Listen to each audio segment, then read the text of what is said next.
Hello everyone. Before we start, make sure to like and subscribe to the channel and don't forget to leave a comment telling us where you're from and what time you're watching. That way, YouTube will keep showing you stories just like this one. Now, let's begin. I never thought I'd be the kind of person who'd share a story like this online. Most people who write these things on Reddit or YouTube comments are either exaggerating or just craving attention.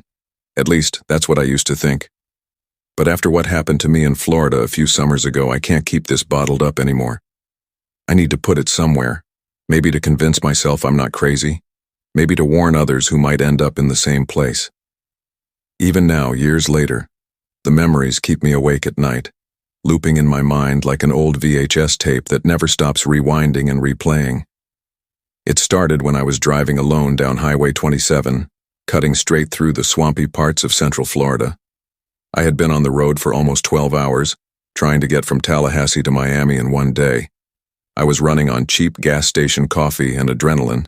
By the time the sun dipped behind the trees and the air got that heavy, humid feel that makes your shirt stick to your back, I knew I couldn't keep going. My eyes burned, my hands felt weak on the wheel, and every mile marker blurred into the next.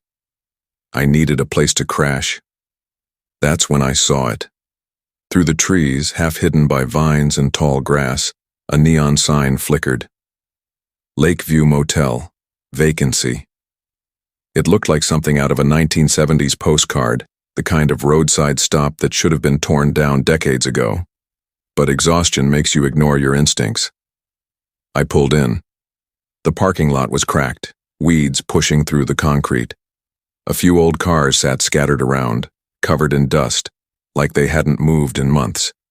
The office light glowed yellow behind grimy glass. Inside, the air smelled like old carpet and mildew. Behind the counter stood a man who looked like he had been rooted there for decades. He wore a white button-up shirt, yellowed at the collar, and his smile was too wide, too forced, as if he had practiced it in the mirror until it stuck that way. "You're lucky," he said, sliding a metal key across the counter. "Only one room left tonight. Room 6. Best view of the lake." I glanced toward the window behind him. Beyond the dark line of trees, I could just barely see a patch of black water reflecting the moonlight. For some reason, that lake gave me a chill. Still, I didn't argue. I just wanted a bed. Room 6 was at the far end of the row. The door creaked when I unlocked it. Inside, the smell hit me first. Stale cigarettes mixed with something sour, like wet towels left too long. The carpet was stained, the wallpaper peeling in strips. The bedspread was patterned with faded flowers, and for a second, I thought I saw it move, like something crawling beneath it. But when I yanked it back, it was just shadows. I should have left then. Any sane person would have. But the weight in my body was stronger than the dread in my chest. I lay down, fully clothed, and closed my eyes. That's when the noises began. At first it was subtle, a soft drip drip drip as though water was leaking from the ceiling. Then I heard footsteps above me, slow, deliberate, pacing back and forth. I frowned. The motel had only one level. There couldn't be anyone upstairs. I tried to tell myself it was just my imagination, but the footsteps grew louder, circling, stopping right above where I lay. Then came the whisper. It was faint at first, like wind slipping through cracks in the wall, but soon it grew clearer, right next to my ear, though no one was there. "Don't look at the lake." I shot up, heart pounding. The room was empty, the door still locked. I told myself I was dreaming, half asleep, caught in that in-between state. But when I lay back down, the whisper came again, stronger this time, urgent. "Don't look at the lake." I didn't sleep that night. I sat in the chair by the window, staring at the cracked blinds, waiting for morning. At some point, I heard splashing outside as if something large was moving in the water. I tried not to look. I remembered the voice. But my curiosity gnawed at me until, just before dawn, I peeked through the blinds. What I saw made my blood run cold.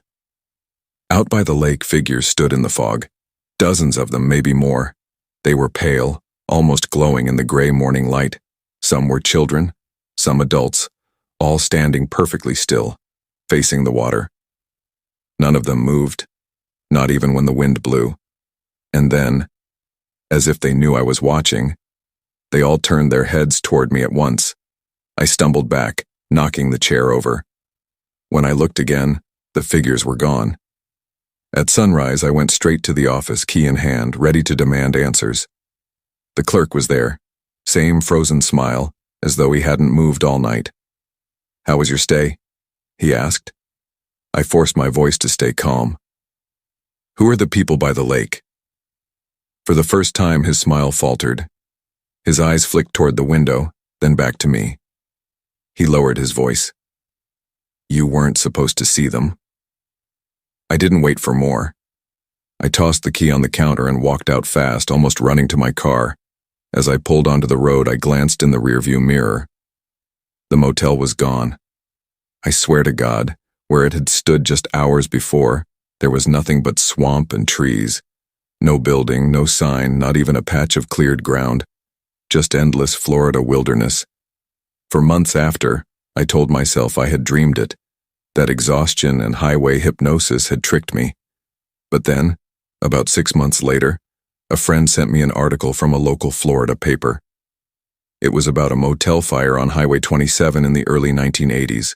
The Lakeview Motel had burned to the ground, killing everyone inside, guests and staff. Witnesses claimed the fire started near the lake, though no cause was ever found.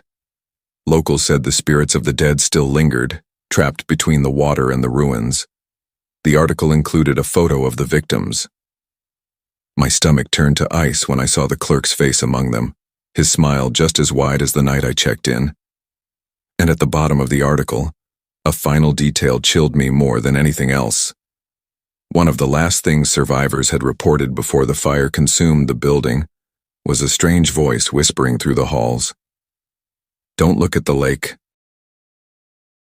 I've lived in Florida all my life, and if there's one thing I've learned, it's that the swamp doesn't forgive curiosity. The Everglades are more than just a stretch of wetlands. They're a maze of secrets, half buried in mud and tangled in mangroves. People think it's just gators and mosquitoes out there, but old Floridians know better. There are places you don't go, even in daylight. Places where the air feels heavier, where even the animals fall silent. My story begins in the summer of 2016, when I was fresh out of college and desperate for adventure. I'd always been drawn to urban exploration, sneaking into abandoned malls, shuttered motels, half-built condos that the 2008 crash had left to rot. So when a buddy of mine, let's call him Eric, told me he had found an old house deep in the Everglades, a place with no record online, no property listing, nothing, I was hooked. "It's like it doesn't exist," Eric said, showing me blurry photos on his phone. The house was 2 stories tall, old wood siding painted white but rotting to gray. The windows were black holes, no glass, no curtains. The strangest thing was its location, smack in the middle of dense swamp, no driveway, no trail, nothing but water and mud. "How'd you even get there?" I asked. "Boat," he grinned. "Come with me this weekend, you'll see." I should have said no. I should have remembered all the warnings my grandfather used to give me about the Everglades, that the swamp hides things better left alone. But back then, I was reckless, hungry for stories, for photos, for anything that made me feel alive. We set out on Saturday morning in Eric's old aluminum John boat. The air was thick with humidity, the kind that makes your clothes cling to you within minutes. We pushed through narrow waterways, past sawgrass taller than our heads. Dragonflies skimmed the water's surface, and somewhere in the distance an alligator bellowed. After almost an hour of winding turns, the swamp opened into a clearing, and there it was. The house stood on a small patch of dry land, its foundation sinking into the muck. Cypress knees jutted up around it like crooked teeth. The roof sagged, shingles missing. Spanish moss draped over the porch like a funeral veil. It looked ancient, older than any house had a right to be in a place like this. Eric tied up the boat, grinning like a kid on Christmas morning. "Come on, man, let's see what's inside." The front door hung half open, creaking when we pushed it. Inside, The air was stale and damp, heavy with the smell of mold. Dust motes floated in the shafts of light cutting through the broken windows. The wallpaper was peeling, the furniture covered in white sheets that had yellowed with age. "Feels like they just left," Eric said, pulling a sheet off a couch. A cloud of dust rose, making us cough. We split up, exploring room by room. I wandered into the kitchen. Rusted pots still hung on the wall. A cracked plate sat on the counter, as if someone had set it down mid-meal and never returned. When I opened a cabinet, I found canned food, labels faded but intact. I don't know why, but something about that unsettled me more than the empty rooms. Upstairs, I found a hallway lined with doors. Most were bedrooms, each one stranger than the last. One room was filled with dolls, dozens of them, sitting on shelves, their glass eyes staring blankly. Another room had its walls covered in children's drawings, stick figures with wide black circles for eyes. The last room at the end of the hall had a door that was locked. Eric joined me, and together we forced it open. Inside was a study, or maybe an office. The floor was littered with papers, so many that we couldn't even see the wood beneath. In the center stood a desk with a single object on it, a mirror. Not a big one, just a handheld vanity mirror with an ornate brass frame. The glass was flawless, not a speck of dust, not a single crack, as if it had been placed there yesterday. When I picked it up, something strange happened. For a second, my reflection wasn't mine. It was me, but not me. My face was thinner, my eyes darker, hollow. My mouth hung open in a silent scream. I dropped the mirror, and it clattered to the floor unbroken. "Dude, what the hell?" Eric said, picking it up. He looked into it and frowned. "Looks normal to me." I wanted to leave right then, but Eric was thrilled. He started gathering papers, snapping photos, acting like he had discovered a gold mine. I lingered by the door, uneasy, the hairs on my neck standing up. That's when I heard it. Soft footsteps upstairs, above us. But we were upstairs. I froze. Eric heard it too. His grin faded. Slowly we turned toward the hall. The sound grew louder, closer, until it stopped just outside the study door. And then the door slammed shut. We were plunged into darkness. Eric cursed, fumbling with his phone flashlight. When the beam clicked on, the papers on the floor were gone. The desk was gone. The mirror was gone. The room was empty. That's when I noticed something worse. The door wasn't just shut. It was gone. Where it had been, there was now solid wall. We pounded, screamed, clawed at the wood, but nothing budged. My chest tightened, panic rising. The air grew heavier, harder to breathe. Shadows shifted across the walls, moving even when Eric's flashlight was still. And then, in the corner, something began to take shape. It was a figure, tall and thin, its body made of darkness itself. Its head tilted unnaturally, like a bird studying prey. I could feel its eyes on me, though there was nothing in its face but emptiness. It raised one long finger and pointed at me. The next thing I knew, I was waking up on the porch, gasping for air. The sun was setting, the swamp buzzing with cicadas. Eric sat beside me, pale and trembling. Neither of us remembered how we got out of that room. Neither of us spoke the entire boat ride back. That night I tried to sleep, but every time I closed my eyes I saw that mirror, my reflection screaming silently. 2 days later, Eric stopped answering my calls. When I went to his apartment, the door was unlocked, the place ransacked. His phone sat on the table, flashlight still on, battery dead. He was never seen again. I told the police everything, but they didn't believe me. They searched the swamp, but they said there was no house there. No clearing, no dry land, nothing but endless water and reeds. For years, I tried to convince myself it was a shared hallucination, until last month. I was driving through a small town on the edge of the Everglades, and I stopped at a thrift store. On a shelf by the register, something caught my eye. It was a brass-framed mirror, handheld, flawless glass. When I picked it up, my reflection wasn't mine. It was Eric. And this time, he wasn't screaming. He was smiling. There's a stretch of road on Florida's Atlantic coast that locals swear is cursed. A1A runs along the ocean, weaving between palm trees, beachfront condos, and sleepy little towns that seem stuck in the 1980s. Tourists love it for the views, but ask anyone who grew up around there and they'll warn you not to drive it alone at night. I didn't believe the stories until one night in 2019 when I was heading home from a late shift in Daytona. The air was thick with salt and humidity, my windows down as the sound of waves echoed faintly from the dark shore. The road was nearly empty, just me and the occasional truck rumbling past. I had an hour's drive ahead of me and I was already exhausted. That's when I saw her. She stood on the shoulder, illuminated by my headlights. A young woman, maybe in her 20s, wearing a white sundress that looked almost glowing in the dark. Her long hair clung damply to her shoulders, and she held her arms crossed tight against the wind. She didn't wave, didn't signal. She just stood there, staring down the road as if waiting for someone.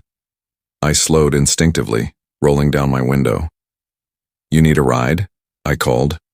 She turned to me then, and for a moment I thought she was smiling, but her face looked pale, washed out, her eyes reflecting the headlights in a way that made them seem almost silver. "Yes," she said softly. "South. Please." I don't know why I didn't question it. Maybe it was the late hour, maybe the way her voice carried in the night air. I unlocked the passenger door, and she slid in without another word. The scent of seawater followed her, sharp and briny, like she'd just stepped out of the ocean. We drove in silence for a while. She stared out the window, her reflection faint against the glass, though every time I glanced, her features looked different. Sharper, older, then younger again, like shifting through faces. I told myself it was just the play of the passing streetlights. After about 10 minutes, I tried to break the silence. "So, where exactly are you headed?" She didn't answer right away. Then, still staring at the water, she whispered, "Home." Something in her tone made the hairs on my arms rise.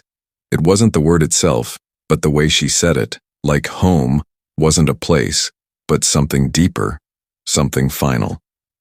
Another few minutes passed before she finally spoke again, more clearly this time.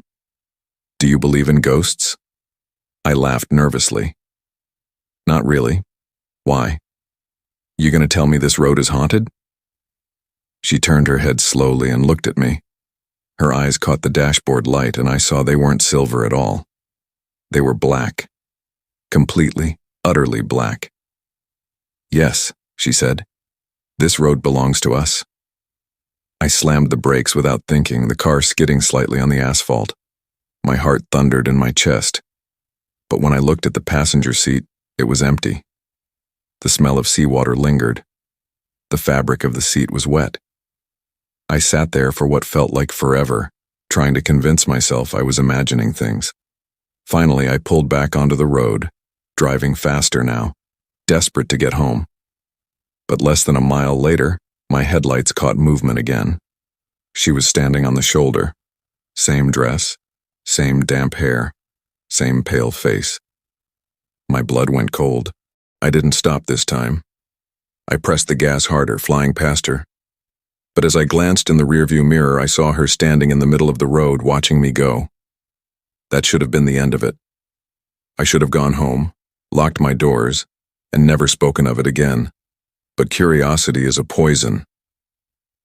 A few days later, I started asking around, co-workers, friends, even strangers in bars.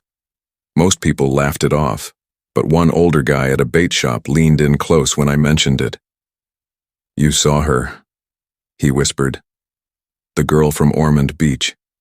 She's been out there for decades." According to him, in the early 1970s, a young woman drowned after her car skidded off A1A and into the ocean during a storm. Locals said her spirit still lingered, hitchhiking southbound, trying to find her way home. Anyone foolish enough to stop and pick her up would vanish within a year, dragged into the water the way she was. I laughed it off at first, but then I remembered the wet seat, the smell of seawater that clung to my clothes long after I showered, and then the dreams began. Every night, I'd dream of driving that road, the same endless stretch of highway, the moon over the water, the crash of waves in the dark, and every night she was there, sometimes in the passenger seat, sometimes in the middle of the road, sometimes standing just outside my window, her black eyes staring in. Last week, the dreams got worse. I woke up coughing, my lungs burning, my sheets soaked through. The smell of salt water filled my room. My shoes by the door were wet as though I'd walked straight into the ocean. And 2 nights ago, I woke to find footprints on my floor, bare, damp, leading from the bedroom door to the side of my bed. I don't know how much longer I have. The old man at the bait shop told me her victims never make it a full year. It's been 11 months since I picked her up. Every night now I hear waves crashing outside my window, though I live miles from the beach. And sometimes, when I close my eyes, I hear her voice, soft and close to my ear. South, please. When I was a kid growing up in Central Florida, my grandfather used to warn me about the land our town was built on. Not the usual old man stories about gators or sinkholes, but something darker. He'd sit on the porch at dusk, sipping his sweet tea and say, "Never trust an orange grove that's too quiet at night. Means it's growing on the wrong kind of bones." I thought he was just telling tall tales. Florida has always had ghost stories tied to its swamps and groves, whispers about Seminole burial grounds or settlers who vanished into the wetlands. But when I was older, when I finally saw what lay under one particular grove just outside of Claremont, I realized he hadn't been joking. He had been warning me. The story starts in 2014, when my friend Jonah bought a piece of cheap land off Highway 50. It was 10 acres of overgrown orange trees, tangled with vines and thick brush. He dreamed of clearing it, planting new trees and starting a small citrus business. Everyone told him he'd wasted his money. Florida's orange industry was dying from disease and imports, but Jonah didn't care. He was stubborn, the kind of guy who believed hard work could force the world into shape. He asked me to help him clear the place. I needed the cash, so I agreed. At first, it was just grueling labor. Chainsaws, machetes, sweat running down our backs under the brutal Florida sun. But after a few days, we started noticing things. The grove was too quiet. No birds in the trees, no insects buzzing, no distant calls of frogs from the swamp. Just silence, heavy and wrong. And then there were the holes. Dozens of shallow depressions scattered across the grove like old graves. Some were no more than dips in the soil, others so deep our boots sank when we stepped too close. Jonah joked about it at first, calling it the Grove of 1,000 Graves. But the longer we worked, the less he laughed. One afternoon, while pulling up a tangle of roots, Jonah's shovel hit something solid. At first, we thought it was just limestone, but when we cleared the dirt away, we saw the edge of a wooden plank. Rotten, soft to the touch. Jonah dug more, and soon we uncovered what looked like the corner of a coffin. He froze. I froze. Neither of us said the word out loud, but we both knew. We should have stopped right then, called the sheriff something. But Jonah's pride got in the way. "Probably just an old settler," he muttered, shoving the dirt back in. People buried folks anywhere back then. He refused to admit his precious land might be worthless, cursed, unsellable. That night I couldn't sleep. I kept picturing that broken coffin in the dirt, wondering how many more were beneath the trees. Around 3 a.m., my phone buzzed. It was Jonah. "You hear that?" he whispered. His voice was trembling. I listened. At first nothing. Then faintly through the static I heard it. Knocking. Slow, rhythmic, hollow. "Coming from the grove," Jonah said. "Been going on for an hour." I told him to get out, to go back inside, but before I could say more, the line went dead. The next morning I drove out to his place. His truck was in the driveway, but the house was empty. I found him outside, standing at the edge of the grove, staring at the trees. His eyes were bloodshot, his hands shaking. "They're under there," he said hoarsely. "All of them. I heard them all night." I tried to reason with him, told him he needed sleep, that it was just animals or his imagination, but he wouldn't listen. He grabbed a shovel and marched back into the grove. Reluctantly, I followed. We dug where the knocking seemed loudest, the ground unusually soft. Within minutes, we uncovered another coffin, older than the first, wood splintering at the touch. Jonah pried it open with the shovel and the stench hit us like a wall.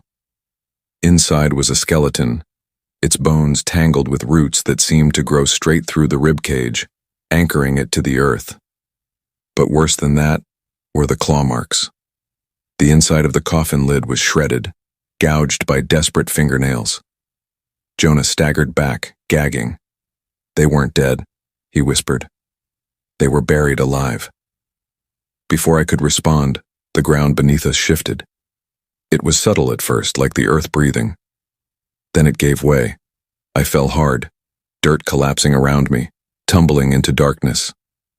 When I landed, the impact knocked the breath out of my chest. My flashlight skittered across the ground, flickering. I was in a cavern. Or maybe not a cavern, a crypt. Rows of coffins stretched into the shadows, stacked haphazardly, some open, some broken, bones spilling out. The walls were damp, roots dangling like ropes. The air was thick, suffocating, filled with the faint sound of scratching. And then I realized it wasn't faint. It was everywhere. From every coffin, every shadowed corner, came the sound of fingernails clawing wood. Dozens, hundreds of frantic scratches all around me. I screamed for Jonah, but my voice was swallowed by the darkness. My flashlight flickered, and in that moment of dim light, I saw them. Figures crawling out of the coffins. Not skeletons, not corpses. Something in between.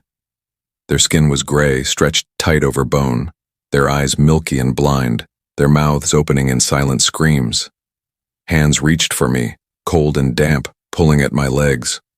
I scrambled, clawing at the dirt walls, desperate to climb out.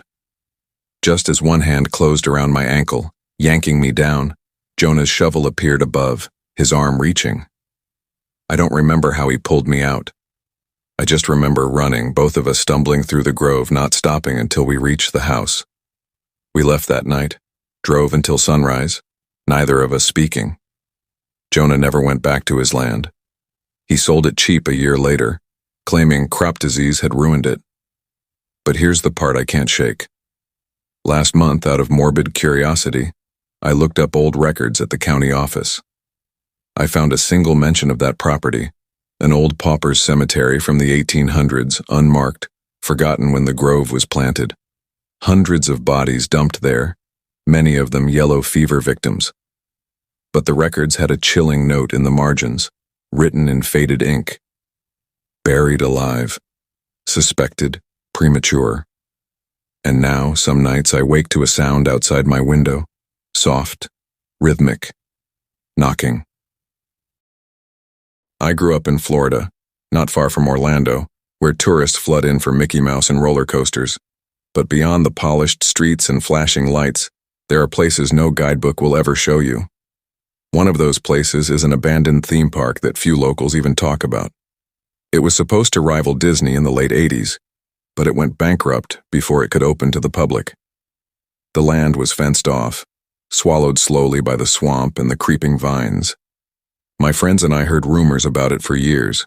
Kids disappearing, workers dying in accidents, rides that somehow ran on their own at night. Of course, when we were teenagers, those rumors sounded more like an invitation than a warning.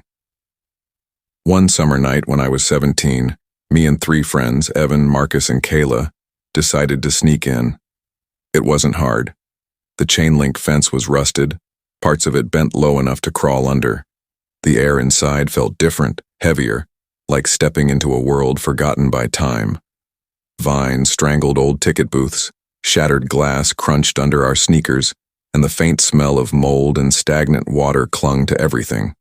We carried flashlights, but even their beams seemed swallowed by the darkness. The first thing we found was the carousel. Its painted horses were cracked and peeling, their glass eyes missing, their wooden mouths frozen in eternal screams. The whole structure leaned slightly to one side, but when Marcus brushed against it, the thing groaned and shifted, spinning a few inches on its own as though it remembered the rhythm of a song long gone. We laughed nervously, pretending it was nothing, but none of us touched it again. We wandered deeper into the park, past food stalls where rusted fryers sat like tombs and soda machines stood empty, their fronts smashed open. The deeper we went, the louder the cicadas seemed to get, until it felt like a chorus drowning out our thoughts. That's when Evan froze, pointing toward the roller coaster track looming ahead. We could see the silhouette of the cars at the very top, like they had been left mid-climb decades ago. But as we watched, the cars shifted. Not much, just a twitch forward, like something invisible had nudged them. Marcus swore and said it was probably the wind. But Kayla grabbed my arm, her nails digging in. "Do you hear that?" she whispered. At first I thought she meant the cicadas, but then I heard it too. Laughter. Faint, like children giggling far away. Except it wasn't far away. It seemed to circle us, bouncing between the broken rides and empty stalls. We spun our flashlights around, but the beams caught only shadows that seemed to move a second too late, like they weren't shadows at all. We should have left then, but teenage curiosity can be stronger than fear. So we pressed on, finally reaching what looked like the park's main attraction, a massive fun house shaped like a grinning clown's head. Its teeth were chipped and yellowed, vines crawling out of its eyes like tears. I hated clowns even then, and every instinct screamed not to go inside. But Marcus, ever the daredevil, pushed the door open and stepped in. The smell hit us instantly, rot, mildew, and something sharp and metallic like old blood. The halls inside were lined with cracked mirrors, most too dirty to reflect much. But as we moved deeper, I noticed something strange. My reflection wasn't following me exactly. When I turned, it turned late. When I blinked, it kept staring. I tried to convince myself I was imagining it until Kayla suddenly screamed. She had shined her light into a mirror, and instead of her reflection, there was a man. He stood behind her, grinning wide, his skin pale and rubbery like a mask, his eyes too dark, like holes burned into his face. We whipped around, but no one was there. Evan grabbed her hand and shouted that we needed to leave, but when we turned back, the hallway behind us had changed. The entrance was gone. The mirrors now stretched endlessly, each one reflecting not us, but different scenes. Children sitting lifeless on carousel horses, workers hanging from roller coaster beams, families trapped on Ferris wheels that spun into the sky. It felt like we had walked into another world, one the park itself had created to trap us. We ran, our footsteps echoing in ways that didn't match the rhythm of our steps. Sometimes, I heard extra footsteps behind us, faster, heavier. At one point, Marcus stopped to catch his breath, but before we could grab him, the floor beneath him gave way. He fell screaming into blackness and we never heard him land. We screamed his name until our throats burned, but the park didn't give him back. When we finally burst out of the funhouse, the night air hit us like a punch. But the park was different now. The rides weren't silent. The carousel spun slowly, its horses moving up and down. The roller coaster creaked as the cars inched higher, higher, then crashed down in a deafening roar that shook the ground. Lights flickered on across the park, but the bulbs glowed a sickly yellow, revealing shapes standing in the distance. Dozens of them. Some looked like children, some like workers in uniforms, some just shadows shaped like people. All of them were watching us. We didn't think. We just ran. Through the food stalls, past the broken ticket booths, until we reached the fence. Evan and Kayla scrambled under first. As I crawled through, I heard something. Marcus's voice, faint but clear, calling my name from deep inside the park. I froze, my heart tearing in two. But when I looked back, I saw him standing by the clown funhouse waving at me. Only, it wasn't Marcus. His body was too thin, His smile stretched too wide, his eyes hollow. Kayla yanked me through the fence, screaming at me not to look back. We ran until we reached the car, until the lights of Orlando swallowed the darkness behind us. None of us spoke for days after that. Evan refused to even talk about it, and Kayla had nightmares so bad she moved out of state the following year. As for me, I tried to tell myself it was all in my head, that we imagined the voices, the shadows, Marcus's fall. But then a few weeks later, I drove past the fence again. There, hanging on the chain link like it had been nailed in place, was Marcus's backpack. Torn, dirty, but undeniably his. The police said it was just kids messing around, but I know better. That park doesn't let people go. Not really. And sometimes late at night, when the air is heavy and the cicadas fall silent, I swear I can still hear the faint echo of carnival music drifting through the Florida swamp. When I was a kid, my family rented a house for a summer near the edge of the Everglades. My father thought it would be a cheap way to get out of the city, some peace and quiet by the water. The house itself was old, a 2-story wooden structure that sagged at the corners as though it had been standing too long against the swamp's damp air. The boards creaked with every step, and the walls smelled faintly of mildew no matter how many windows we opened. But the strangest thing about the house was its silence. The Everglades are never quiet. There's always something chirping, buzzing, or croaking. Yet, around that house, it was dead still. No frogs, no crickets, no birds. Just silence and the low hum of the swamp that seemed to breathe all on its own. I was maybe 12 at the time, curious and restless. The swamp fascinated me, though my mother warned me not to wander too far. "People get lost out there," she said, her face unusually serious. "And not everyone comes back." She wasn't just worried about gators or snakes. There was something in her voice that hinted at something deeper, something unspoken. I brushed it off as paranoia, the way kids do, but I couldn't shake the way her eyes lingered on the swamp like she was afraid it might look back at her. The first few nights passed uneventfully. My father sat on the porch drinking beer. My mother read in the living room, and I played with my flashlight under the covers. But then, on the 4th night, I woke up to a sound. At first, I thought it was my father moving around downstairs, but when I listened closer, I realized it was a tapping, steady, deliberate against my bedroom window. Tap, tap, tap. I froze, pulling the sheets tighter around me. The window looked out onto the swamp, nothing but darkness beyond the glass. Slowly, I sat up, heart pounding, and turned my flashlight toward it. For a second, I saw nothing, just the reflection of my pale face staring back. But then, as the beam caught the glass, I saw fingers. Long, pale fingers pressed against the window pane, tapping lightly, almost playfully. They weren't my father's hands or anyone's I knew. They were too thin, the nails too sharp, almost claw-like. I gasped, and just like that, the fingers slipped out of sight, leaving only fog on the glass, like breath from the other side. The next morning, I told my parents. My father laughed it off, saying it was probably a tree branch, but there were no trees near that window. My mother didn't laugh. She just went quiet, her lips pressed tight, and I noticed she started locking every door and window in the house after that. But locking the windows didn't stop the tapping. It came back the next night, louder, more insistent.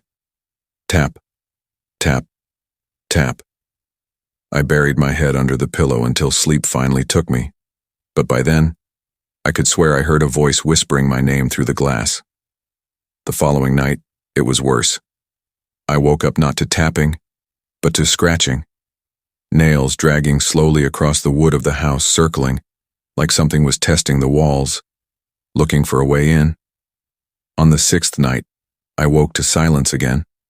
Too much silence. Not even the wind moved through the swamp.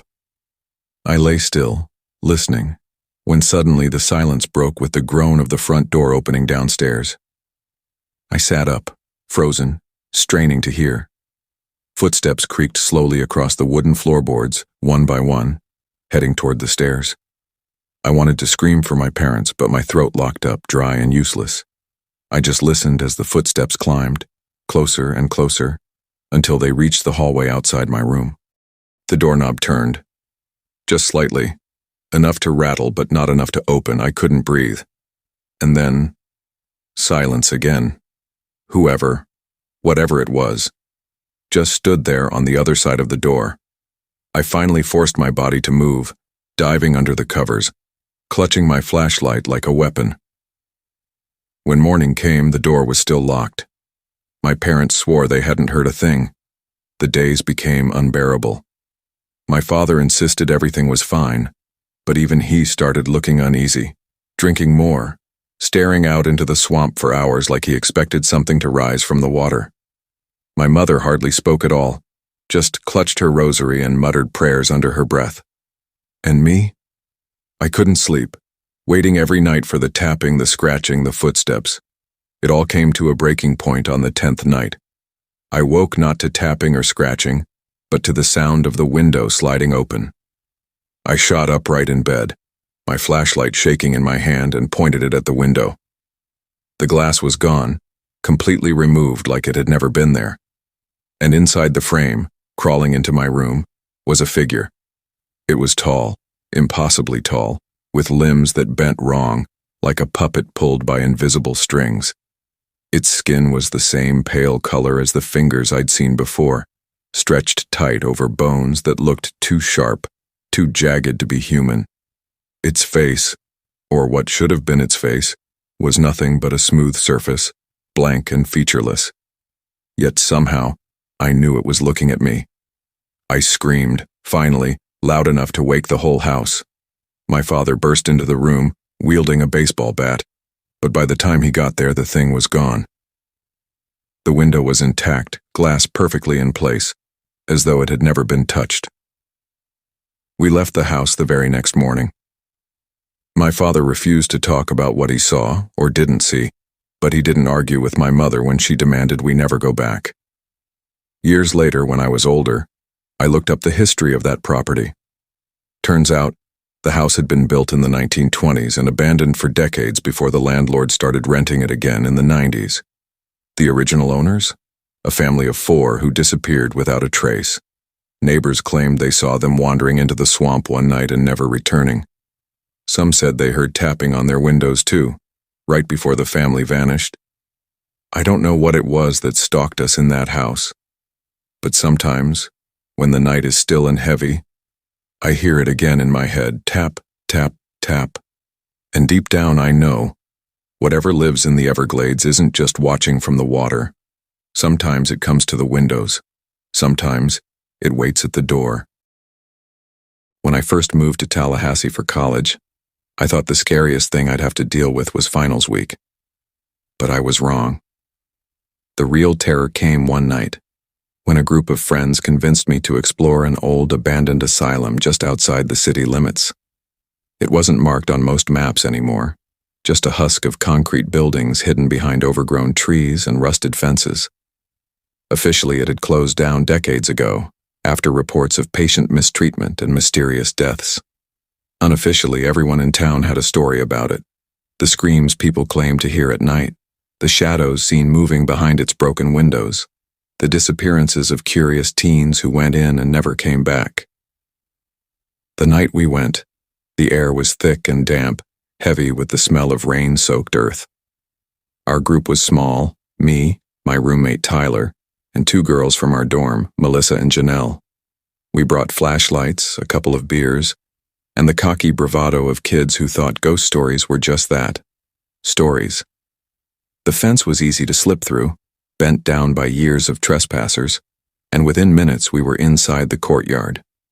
The asylum loomed in front of us like a monument to everything forgotten, tall, gray, and lifeless, with its windows gaping open like black mouths. Inside, the air was cooler, almost too cold, as if the walls themselves were sucking the warmth out of us. Our flashlights cut across peeling paint, graffiti scrawled in angry red letters, and broken furniture scattered across the halls. The deeper we went, the quieter it got. The sound of our footsteps echoed unnaturally, almost as though the building was listening. We found old patient rooms, each one worse than the last. Rusted bed frames bolted to the floor, leather straps dangling from them like forgotten restraints. The stench of mildew and something metallic lingered in the air. In one room, Melissa swore she saw someone sitting in the corner, but when we swung our lights around, it was just a pile of blankets. She laughed it off, but her hand shook when she tried to relight her cigarette. Then we found the stairwell. It spiraled down into the basement, and though every bone in my body told me not to go, Tyler insisted. "That's where the real shit happens," he said, his grin too wide. None of us wanted to look like cowards, so we followed. The basement was different. The moment we stepped off the stairs, our flashlights flickered, dimming like their batteries were dying all at once. The floor was damp, puddles of stagnant water reflecting fractured light. Pipes groaned above us, and somewhere far off, a door slammed on its own. We walked slowly, passing old therapy rooms with smashed mirrors and rusting cabinets filled with yellowed papers that crumbled at our touch. It was in one of those rooms that we found the chair. It sat in the center, bolted to the floor, leather straps hanging loose, a cracked metal helmet connected to wires dangling from the ceiling. "Electroshock therapy," Tyler muttered, whistling low. But it wasn't just the chair. On the walls surrounding it, scratched deep into the concrete, were words repeated over and over. "Let me out." The girls wanted to leave then, and so did I, but Tyler was stubborn. He sat down in the chair, pretending to struggle against the straps. "Come on," he laughed. "Say cheese." He pulled out his phone to take a selfie, but before he could snap it, the lights in the room flickered violently. For a split second, I swear I saw someone standing behind him. A tall figure in a hospital gown, face obscured by shadows, hands resting on Tyler's shoulders like it was proud of him. Then the light steadied and it was gone. We screamed at Tyler to get up, and he did, though he looked pale, shaken. "Okay," he said, his voice tight. "Let's get out of here." But when we turned back to the hall, the way we came, it wasn't there. The hallway had shifted. Instead of a staircase, there was just more corridor stretching into darkness. Panic set in. We ran blindly, our flashlights swinging, our breaths ragged. Every hallway looked the same: peeling paint, broken doors, endless shadows. Worse, the deeper we went, the more we heard. Whispers, faint at first, then louder, overlapping voices that seemed to come from the walls themselves. Some begged for help, others laughed. A low, guttural sound that didn't feel human. At one point, Janelle screamed. She had fallen behind, her flashlight beam cutting wildly through the dark. We turned just in time to see her being pulled into one of the rooms, her nails clawing at the frame as something yanked her into the shadows. Her screams echoed, then cut off all at once. When we ran inside, the room was empty. Not even footprints in the dust. We didn't speak after that. We just ran. Somehow we finally stumbled onto the stairwell again, bursting up the steps and out into the night air like drowning swimmers breaking the surface. But when we reached the fence, only 3 of us were left. Janelle was gone. Tyler wouldn't stop shaking, Melissa wouldn't stop crying, and I couldn't stop looking back at the asylum. Because in one of the top floor windows, a figure stood watching us. Tall, thin, wearing what looked like a hospital gown, its hand pressed to the glass. And even from that distance, I swear I could see the words scratched into the pane. "Let me out." We told the police the next morning, but they found nothing. No sign of Janelle, no footprints, no recent activity, nothing. They said she probably ran away. But I know what I saw. I know what took her. And sometimes when I close my eyes at night, I see her face reflected in the dark, mouth open in a scream that never ends. The worst part? A week later, I got a photo sent to my phone from an unknown number. It was grainy, black and white, but unmistakable. It was Janelle, strapped to the chair in that basement, eyes wide, mouth sewn shut. There's a lighthouse in St. Augustine that most tourists pass by without a second glance. Built in the early 1800s, it's tall, whitewashed, perched on a jagged cliff overlooking the Atlantic. The town calls it historic, picturesque, a piece of living history. But locals have whispered for decades about the last keeper, a man named Elias Crow, who vanished one stormy night in 1927. They say his spirit still haunts the lighthouse, waiting for someone to come close enough to witness the truth. I first heard the story when I was working as a summer intern at a local history museum. The old curator, a frail woman with eyes like ice, pulled me aside one evening. "Don't go near the lighthouse after dark," she warned, her voice low and urgent. "Not alone. Not if you want to sleep at night. Some stories. They aren't meant for the living." I laughed it off, a nervous chuckle, because of course I had to see it for myself. Curiosity always wins, right? The first night I went, I parked my car at the base and walked up the winding path to the lighthouse. The moon was full, clouds scudding across it, casting long, flickering shadows over the jagged rocks. The wind was cold, carrying the scent of salt and seaweed, and for the first few minutes I thought it was just a quiet night by the water. But as I drew closer, I noticed something odd. The windows of the lighthouse glowed faintly, an amber light flickering like a candle, though it had been decommissioned decades ago. I hesitated, flashlight in hand, peering through the rusted gate. That's when I heard it. A soft humming. Not music exactly, but a tone, low and monotone, like someone singing numbers under their breath. Hesitant, I climbed the outer steps to the lighthouse door. The humming stopped as soon as I reached the threshold. I pushed the door, and it creaked open, revealing darkness inside, thick and almost tactile, like a fog that swallowed light. The staircase spiraled upward, each step groaning under my weight. I followed the narrow stone corridor, flashlight beam bouncing off the walls, revealing peeling paint, rusted railings, and strange stains that darkened the stone. Higher and higher I went, the wind howling outside, the ocean waves crashing against the cliff in long, thunderous roars. And then I saw him. Elias Crow, or at least his shadow, standing at the top of the staircase. His face was pale, almost chalky, eyes deep hollows that reflected the flashlight like twin moons. He wore the keeper's uniform, faded and moth-eaten, and clutched a lantern in one skeletal hand. But it wasn't the appearance that froze me. It was the movement. He didn't walk down the stairs. He didn't come toward me. He emerged from the walls like the stone itself had birthed him.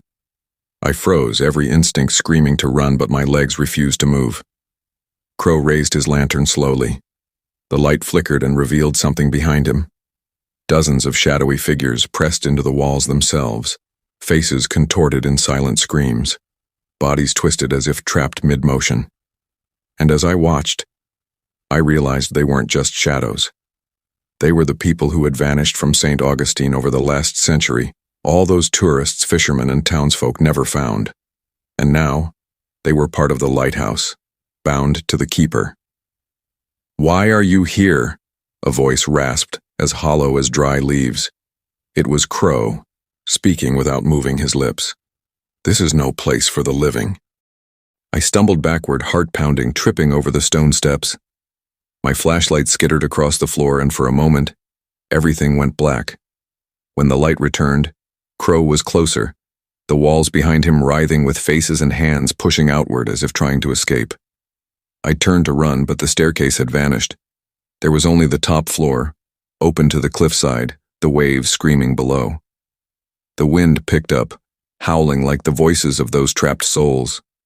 Crow's lantern floated toward me, illuminating my face, and I swear I saw something in my own reflection in its glass. A shadow stretching behind me, reaching for my throat. I screamed and lunged forward, and the next moment I was outside, the cliff empty and silent, the lighthouse dark as if nothing had happened. I drove home shaking, my hands tight on the wheel, but the nightmares didn't stop. Every night I hear the lantern swinging in the dark, the humming of numbers, the low whispers of trapped souls. Sometimes I wake to find my own shadow in impossible positions, reaching, waiting. Last week I went back to St. Augustine to take pictures for work. I parked near the lighthouse at dusk, trying to rationalize my fear, and there at the top window a lantern flickered again. The wind carried a soft humming, counting. 1, 2, 3. I didn't stay to hear more. But here's the thing I can't escape. That night, when I returned to my hotel, I checked my photos. In one picture, taken before I even realized it, there was a figure at the base of my bed, pale, uniformed, holding a lantern, crow, smiling at the camera. And behind him, pressed against the walls, dozens of faces staring straight at me. Hello everyone. Before we start, make sure to like and subscribe to the channel and don't forget to leave a comment telling us where you're from and what time you're watching. That way, YouTube will keep showing you stories just like this one. Now, let's begin. I never believed cemeteries could be haunted in the way people describe. I grew up in a small Midwestern town where the cemetery was just another patch of land, rows of old stones, some dating back to the 1800s, surrounded by rusted iron gates and oak trees that seemed older than time itself. For years, it was just the place we drove past on the way to the grocery store, or where the town held Memorial Day ceremonies. It wasn't until my senior year of high school that I discovered there was something deeply wrong with that place, and it's only now, years later, that I feel ready to share what really happened. Back then, I had this reckless streak. You know the kind teenagers have when they think nothing can hurt them, when every dare feels like an opportunity to prove themselves. My group of friends, Tyler, Jess, and Mark, were the same way. We spent weekends driving around back roads, sneaking into abandoned houses, and scaring each other with urban legends. But the one place we never actually stepped foot into was Greenfield Cemetery. It was too close to town, too easy for adults to catch us in. The cops made a big deal out of kids trespassing there. People said it was out of respect for the dead, but deep down, everyone in our town knew it was more than that. Stories circulated about strange lights, whispers in the dark, figures standing by gravestones that vanished when you blinked. But of course, we laughed it off. It was late October when Tyler suggested the idea. The air was cold enough that our breath came out in little clouds, and the leaves had turned brittle, crunching under our sneakers. Tyler had borrowed his brother's car and said, "We should do something crazy before Halloween. One last adventure." That's when he proposed sneaking into Greenfield Cemetery at midnight. At first, we joked about it. Jess rolled her eyes. Mark pretended to shiver dramatically, but none of us said no. And that silence was enough. When the night finally came, I remember feeling this strange mix of excitement and unease. The moon was thin, barely a sliver, and the whole sky looked bruised with dark clouds. We parked a block away to avoid attention and walked the rest of the way, flashlights in hand. The gate was locked, but Mark had thought ahead. He knew a part of the iron fence where one of the bars had been bent outward years ago. We squeezed through, scraping our jackets against the metal, and suddenly we were inside. The air was different there. It was colder, heavier, like the air in a basement that hasn't been opened in years. My flashlight beam cut across weathered headstones, some cracked, others leaning like they were bowing toward the earth. The trees creaked in the wind, and I swear I could hear faint whispers, but I told myself it was just the leaves rustling. We tried to act casual, joking quietly, but every sound seemed amplified. The snap of a twig, the crunch of gravel, even our own breathing. We wandered deeper, past newer graves into the oldest part of the cemetery. That's when Jess noticed something odd. "Look," she whispered, pointing at a row of stones that seemed cleaner than the others. At first, I thought maybe they'd been restored, but when we got closer, we realized they weren't just clean. They were polished, shining almost unnaturally under our flashlight beams. The names carved into them were perfectly legible, though the dates were from the 1800s. Mark bent down to run his fingers across one of the names, and as he did, I noticed something that made my stomach flip. The ground beneath the stone looked disturbed, like it had been dug up and filled in again, but recently. The dirt was looser, darker than the untouched grass around it. I didn't say anything, though. I just wanted to get through the night without chickening out. We kept walking, and that's when we saw it. A faint light moving between the graves. It wasn't steady like a flashlight. more like a lantern swaying gently in someone's hand. Tyler, always the brave one, grinned and said, "Probably just some old caretaker. Let's hide." We ducked behind a large stone angel whose face had eroded into something almost skull-like. My heart hammered in my chest as the light drew closer. But there was no sound, no footsteps, no rustle of clothes. Just the light, drifting silently, weaving between the graves as though searching for something. I held my breath until it passed, and when I finally looked at my friends, I saw the same fear mirrored in their eyes. None of us had the courage to follow it. Instead, we decided to turn back.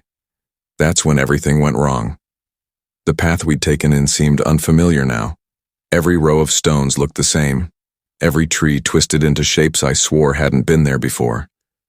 We argued quietly about which way to go, our nerves fraying. Tyler insisted we keep walking straight while Jess swore we needed to veer left. Finally, in frustration, I said, "Look, let's just climb the fence and get out anywhere we can." But when we reached the edge, there was no fence, just more graves stretching into the darkness. Panic set in. It didn't make sense. We hadn't walked that far. We tried retracing our steps, but the more we moved, the deeper we seemed to go. That's when we noticed the headstones. At first, I thought my mind was playing tricks on me, but when I shone my light on them, my blood ran cold. They bore our names. Mine, Jess's, Tyler's, Mark's. All carved into the stone with the current year etched as the date of death. Jess screamed. Mark cursed under his breath, kicking at the dirt like he could erase the engraving. Tyler tried to laugh it off, but his voice cracked in a way I'd never heard before. We were standing in our own graves. And then from the silence came a sound I'll never forget. The slow, dragging scrape of something heavy being pulled across stone. It echoed through the cemetery, closer, then fading, then closer again, as if circling us. Our flashlights flickered one by one, until only mine remained, casting a weak cone of light that barely cut through the shadows. We huddled together, too terrified to move, waiting for something, anything, to reveal itself. And then it did. A figure stepped into the light. At first I thought it was a man, tall and thin, holding that same lantern we'd seen earlier. But as he lifted his head, I saw his face, or rather the lack of one. His skin was smooth, featureless except for a mouth stretched impossibly wide, grinning with rows of blackened teeth. He raised a hand, bony and claw-like, and pointed directly at me. That's when I blacked out. I woke up at dawn, lying outside the cemetery gates on the gravel road. My clothes were damp with dew, and my flashlight was gone. Tyler, Jess, and Mark were there too, scattered a few feet away, all unconscious but breathing. None of us spoke on the walk back to the car. None of us spoke for weeks after, in fact. It was like we'd made some silent agreement to never mention it again. But here's the part that still haunts me. A month later, the town paper ran a short article about Greenfield Cemetery. Apparently, vandals had been caught digging up graves, but when police arrived, they found something strange. 4 open plots with freshly carved stones bearing unfamiliar names. The article listed those names, and they were ours. The newspaper said the stones had been removed, and the police chalked it up to some elaborate prank. But I know better. I've never gone back to that cemetery, never even driven past it again. Still sometimes, late at night, when I close my eyes, I see that faceless man with the lantern, pointing at me with that awful grin. And I wonder if one day, when I least expect it, he'll come to claim me for real. I've always been fascinated by cemeteries. Not in a morbid way, at least not at first. I used to find them peaceful, quiet places where you could sit with your thoughts, away from the chaos of daily life. My grandmother, who raised me after my parents died, was buried in a small cemetery outside of Richmond, Virginia. I'd visit her grave every Sunday after church, bringing fresh flowers, sometimes even sitting for an hour just talking to her. I know how that sounds, but it made me feel less alone. But something happened 2 years ago that changed how I see cemeteries forever. It's not easy to write this, Part of me still questions whether it was real, or if my mind broke under grief and exhaustion. Still, I can't shake the memory, and sometimes late at night I hear things that remind me of that night. Things that make me believe it wasn't just in my head. It started after I lost my job. I was already struggling with rent and bills, and when the layoffs came, I spiraled. Visiting my grandmother's grave became my only comfort. I'd go late at night when no one was around, sitting cross-legged on the grass, whispering about my problems as though she could still hear me. It was stupid, maybe even unhealthy, but it felt like the only place I belonged. One night, after drinking too much whiskey, I decided to visit her grave around midnight. I don't remember what compelled me. It was raining, cold, the kind of night where even the roads seemed deserted. Still, I drove out there, parked by the rusted gate, and stumbled inside with my jacket pulled tight. The cemetery was drenched in shadows, the headstones slick with rain, reflecting the dim glow of the street lamp at the entrance. I found her grave easily. I always did. I knelt there, rain soaking through my jeans, and started talking. At first it was just venting, how lost I felt, how angry I was at the world. But as the whiskey loosened my tongue, my words turned darker. I started saying things I shouldn't have, things like, I wish I could just stay here with you. I don't want to leave anymore. This world has nothing for me. I pressed my hand to the cold stone, tears mixing with the rain. And that's when I heard it. A voice. Soft at first, almost like the rain was shaping itself into words. I froze, my hand still resting on the stone. Then I heard it again. Faint, muffled, but unmistakable. A whisper. It sounded like my grandmother's voice, coming from beneath the ground. My heart thudded in my chest, and I leaned closer, ear nearly pressed to the stone. The whisper grew clearer. She was calling my name. Her voice was weak, strained, like she was struggling to breathe. Come down. Come down with me. I stumbled back, nearly slipping in the mud. My brain tried to rationalize. Maybe it was the wind, maybe I was drunk and imagining it. But then I heard something else. A scratching. Like fingernails clawing at wood, muffled but frantic, coming from directly below me. I wanted to run. God, I wanted to. But my legs wouldn't move. I stared at the grave, and for a moment, I swore I saw the soil shift, just slightly, like something was pressing upward from inside the coffin. And then, I did the stupidest thing imaginable.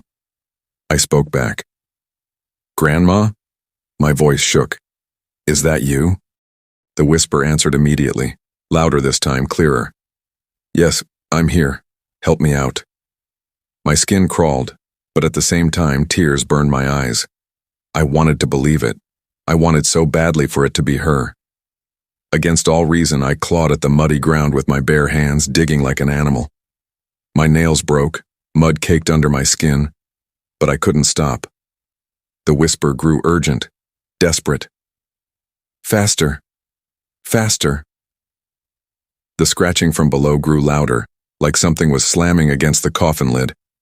Suddenly, a beam of light hit me. Hey, what the hell are you doing? I looked up, blinking against the brightness. A security guard stood at the edge of the path, flashlight trained on me. My heart hammered in panic. I must have looked insane, covered in mud, kneeling at a half-dug grave.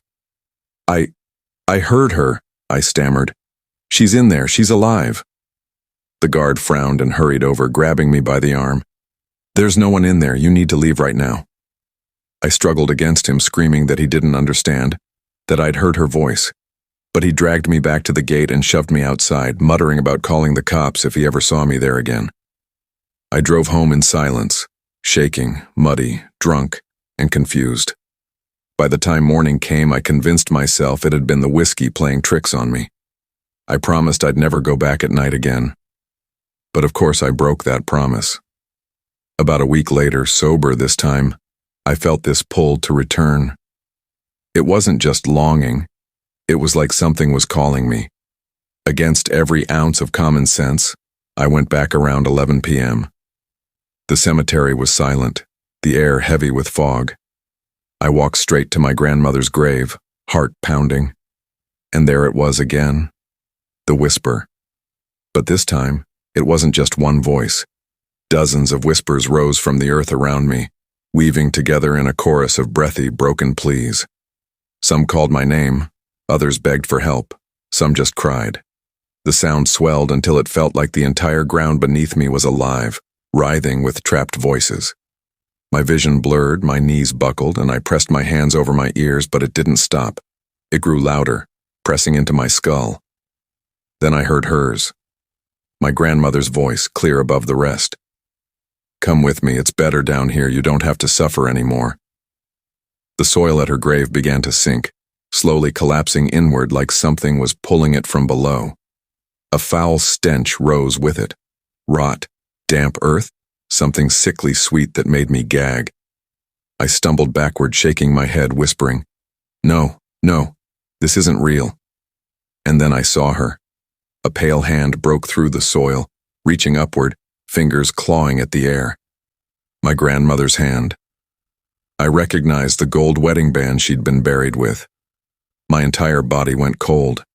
The hand twisted unnaturally, fingers snapping backward as if pulled by invisible strings. Then another hand emerged, then a face. But it wasn't her face.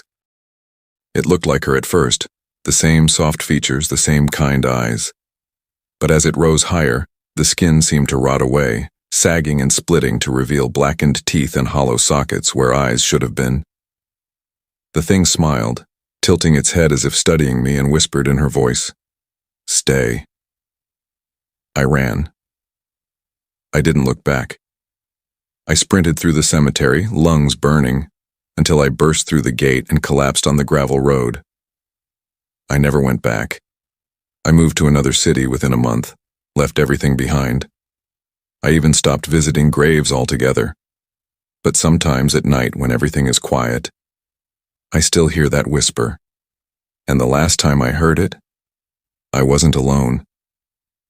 My girlfriend was asleep beside me, and she bolted upright with wide, terrified eyes. Before I could even ask what was wrong, she whispered, "Why did your grandmother just call my name?" I've always been the kind of person who thinks logic explains everything. Shadows in the corner of your eye, just your brain misfiring. Strange noises at night, pipes, wind, or some other dull reason. So when people in my town whispered about the haunted cemetery at Pine Hollow, I rolled my eyes. Ghost stories, I thought, nothing more. That cemetery sat on the edge of town, tucked behind a line of tall pines that blocked it from the main road. People said it was built on land taken from a native tribe 2 centuries ago, that the graves weren't properly consecrated, that restless spirits lingered. But for me, it was just another patch of earth with stones on it. That changed last winter, when my uncle died. He wasn't close family, we barely spoke, and honestly I didn't like him much.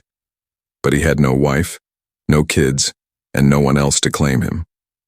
So the responsibility fell on me to handle his burial. I hated that it had to be in Pine Hollow of all places, but the funeral director said plots there were cheap and available. It was practical, and I didn't believe the rumors anyway. The burial was quiet, with just me, the preacher, and 2 gravediggers. The ground was frozen, the wind sharp enough to sting my cheeks. Afterward, when everyone else left, I lingered a bit, standing over the fresh mound of dirt. Something about the way the soil looked bothered me. It wasn't just uneven, it pulsed slightly like there was something moving beneath. I chalked it up to exhaustion and left quickly. The next night I couldn't sleep. I tossed and turned until nearly 3 a.m., when my phone buzzed. The number was unknown. Against my better judgment, I answered. The line crackled, and at first all I heard was static. Then a voice whispered my name. I froze. It was my uncle's voice. "You left me there," he rasped, like his throat was filled with dirt. "Come back. Dig me out." I hung up immediately, heart pounding. My rational brain screamed that it had to be a sick prank, someone messing with me after the burial. but my gut told me otherwise. I didn't sleep at all that night. The next day I drove past Pine Hollow just to calm myself. Snow had fallen overnight, blanketing the graves in white. But my uncle's plot looked wrong. The snow covering it was thinner, already melted in strange patches as though heat radiated from beneath. My stomach twisted. I tried to move on, to bury myself in work, but the calls kept coming. Every night, always around 3 a.m. My uncle's voice, growing clearer, angrier.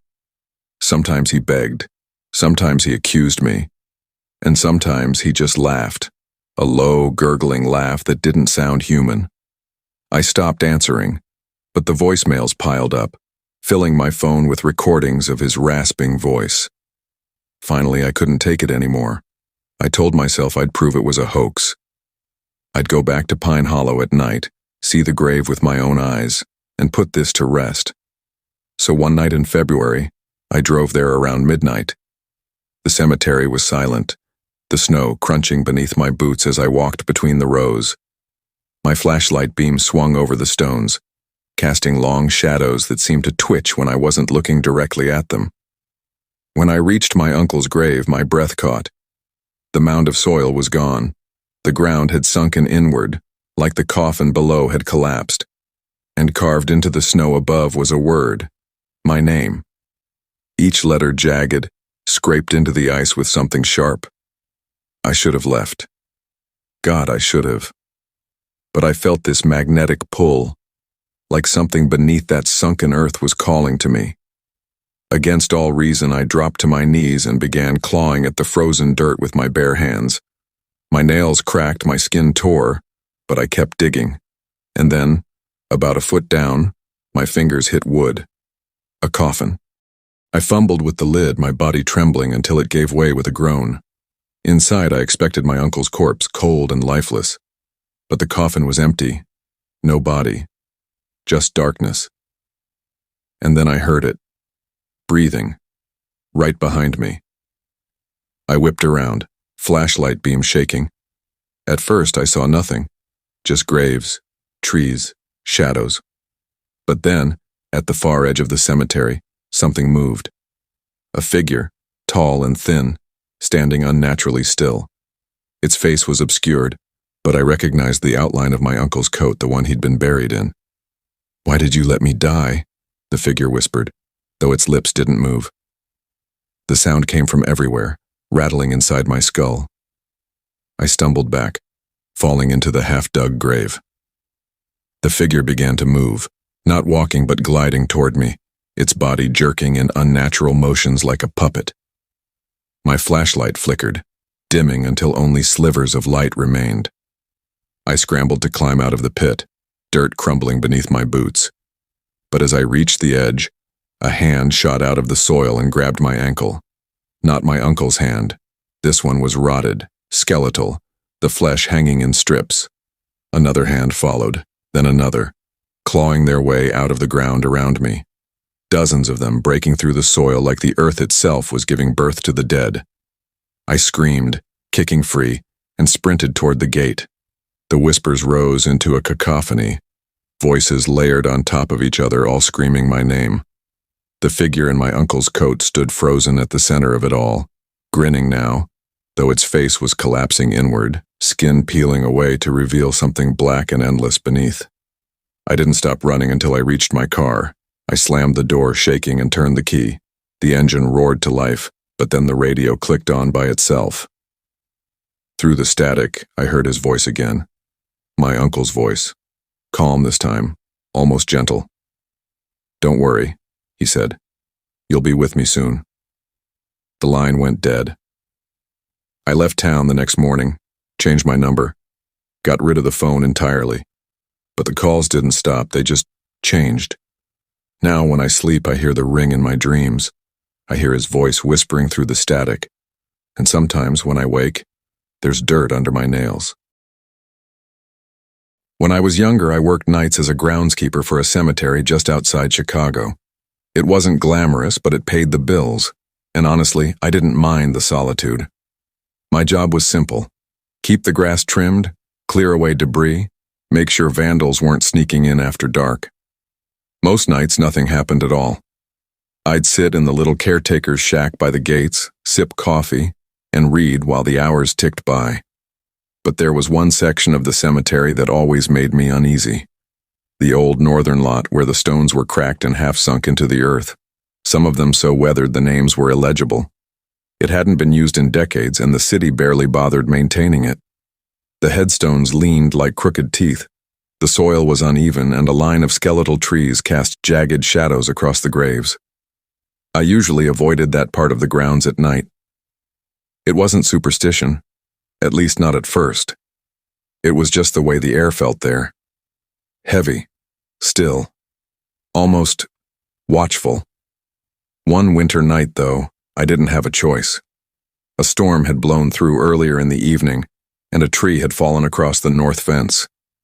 The supervisor called me and said I had to check for damage. So around 2 a.m., bundled in layers of clothes, flashlight in hand, I trudged through the snow toward the northern lot. The path was dark, my boots crunching in the frozen slush. My breath plumed in the air like smoke. When I reached the northern graves, I immediately noticed something odd. The fallen tree was there, its branches sprawling over several headstones. But the snow around it was disturbed, not just where it had landed, but all around in wide, sweeping arcs.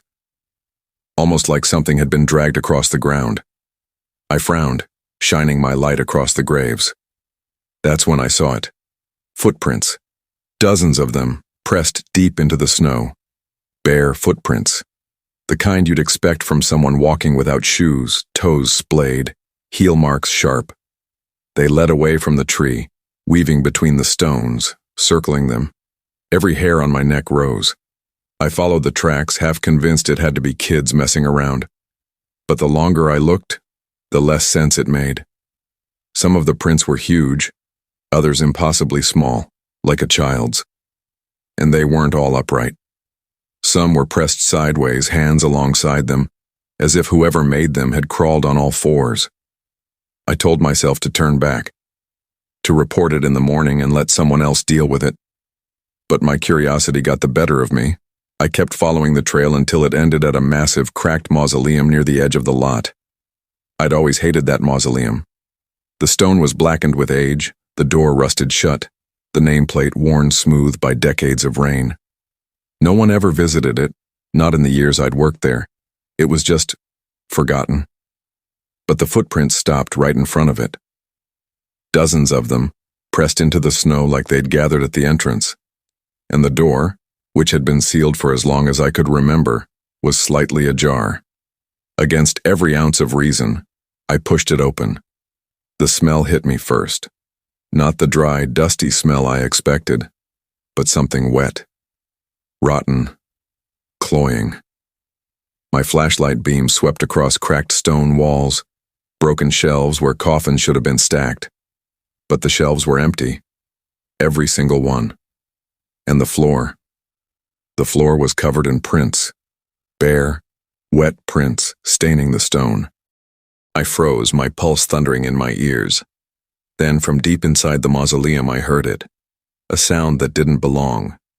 Breathing. Shallow. Ragged, but unmistakable. "Hello?" I called, my voice trembling. The breathing stopped. I backed out slowly, pulling the door shut, but before it closed completely I caught a glimpse of something. A face. Pale, half-rotted, pressed against the far wall, staring at me with empty sockets where eyes should have been. Its mouth opened, stretching impossibly wide, but no sound came out. I slammed the door and bolted, running across the lot until my lungs burned. When I finally reached the shack, I locked the door, turned off my light, and sat there shaking until morning. I told myself it was a hallucination, stress, maybe even carbon monoxide poisoning from the heater in the shack. But when the sun came up and I went back with my supervisor, the mausoleum door was sealed again. Rusted tight, as if it had never been touched.